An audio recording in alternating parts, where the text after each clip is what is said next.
কাউকে পেটের মধ্যে মাদক আছে কিনা তাকে ঢুকানোর সময় ওইভাবে চেক করে, অথচ কারাগারের ভিতরে রাত 1টা বাজে কিভাবে করে এই মাদকের গন্ধ আসে। 2015 সালে হাসিনার আমল, তখন স্বৈরাচার আমল ছিল, ফ্যাসিবাদের আমল, তখন কারাগারে ছিলাম কাশিমপুর 4 হাই সিকিউরিটিতে। তো আমাদেরকে যখন কারাগারে প্রিজন ভ্যানে কোর্টে নিয়ে আসা হতো পুরান ঢাকায়, তো আনার সময় আমরা দেখতাম যে গাড়িতে ইয়াবা সেবন সহ বিভিন্ন মাদক গ্রহণ করতো। তো একদিন একজনকে জিজ্ঞেস করলাম যে ইয়াবা গ্রহণ করছে, যে ভাই এই ইয়াবা যে আপনারা নিচ্ছেন এটা নিলে কি হয় বা এটা খেলে কি হয়? তো তিনি আমাকে বললেন যে আপনি একটু খেয়ে দেখেন, তাহলে বুঝতে পারবেন যে এটা খেলে কি হয়। তো বললাম যে ভাই আমি তো শিবির করি, কোনো কারণে এটা খেলে বা বাইরে জানলে তো ভাই আমার অবস্থা খারাপ হয়ে যাবে, আপনি একটু বলেন। তো অনেক পিড়াপিড়ির পর তিনি বললেন যে ভাই এটা যখন আমি নেই গ্রহণ করি, তো তখন আমার সামনে বাংলাদেশ না শুধুমাত্র পৃথিবীর কোনো প্রেসিডেন্ট প্রধানমন্ত্রী যেই সামনে থাকুক কাউকে ভাই কিছু মনে হয় না, নিজেকেই আসলে সব কিছু মনে হয়।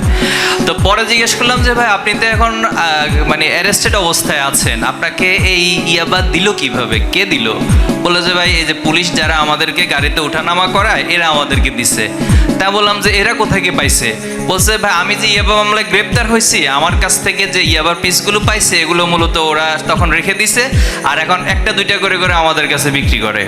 তো এই হলো আমাদের বাংলাদেশের একটা চিত্র। আমি বললাম ইয়াবা মামলায় গ্রেপ্তার হয়েছে, আবার ইয়াবার সে গ্রহণ করতেছে প্রিজন ভ্যানে বসে বসে, আবার প্রশাসনই হচ্ছে তাকে সেই ইয়াবাগুলো সাপ্লাই দিচ্ছে।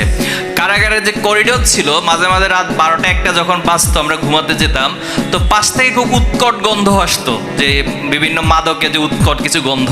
তো চিন্তা করলাম যে এই কারাগারের ভিতরে কেউ যদি মাদক নিয়ে ঢুকতে হয়, কাউকে পেটের মধ্যে মাদক আছে কিনা তাকে ঢুকানোর সময় ওইভাবে চেক করে, অথচ কারাগারের ভিতরে রাত 1টা বাজে কিভাবে করে এই মাদকের গন্ধ আসে।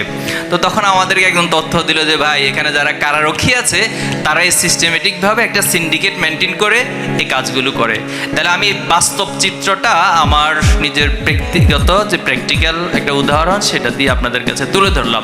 তো এই বাস্তবতার মধ্য দিয়ে আমাদের মাদক ব্যবস্থাপনা চলছে।